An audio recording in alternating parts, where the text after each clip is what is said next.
तो फ्रेंड्स, आज है उड़ीसा का पर्व सांब दशमी। क्या आपको इसकी कहानी पता है? तो चलिए मैं आपको बताती हूँ। सांब दशमी मनाया जाता है सांब के नाम पर, जो है श्री कृष्ण के पुत्र। तो एक दिन नदी के किनारे कुछ गोपियां जल क्रीड़ा कर रही थी और वे श्री कृष्ण की प्रतीक्षा कर रही थी।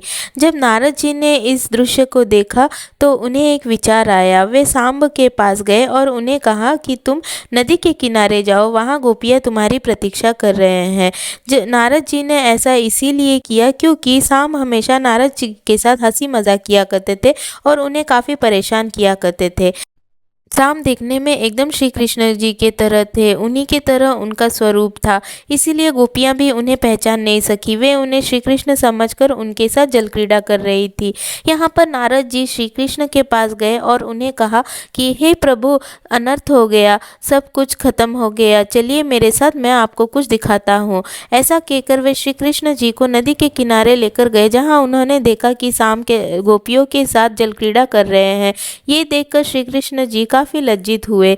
जब गोपियों ने सामने श्री कृष्ण को देखा और उनके बगल में जल क्रीड़ा करते हुए सांब को देखा तो उन्हें काफ़ी बुरा लगा। वे बहुत ही क्रोधित हो गई। क्रोध में आकर उन्होंने सांब को कहा कि हे सांब, तुम जिस अपने स्वरूप को लेकर इतना गुरूर कर रहे हो और इस स्वरूप से तुमने हमको धोखा दिया है, तो तुम्हारा ये रूप नष्ट हो जाएगा, तुम्हें कुष्ठ रोग हो जाएगा। भगवान कृष्ण को अपने बेटे का यह कुष्ठ रूप देखकर बहुत ही बुरा लगा, उन्हें बहुत ही दया आई। उन्होंने सांब को कहा कि तुम चंद्रभागा नदी के किनारे जाओ और वहां जाकर सूर्य नारायण की तपस्या करो। सांब सूर्य नारायण की तपस्या करने के लिए चंद्रभागा नदी के किनारे गए। भगवान सूर्य नारायण उनकी तपस्या से प्रसन्न होकर उनका कुष्ठ रोग उन्होंने ठीक कर दिया। सांब पुनः अपने सुंदर स्वरूप में वापस आ गए।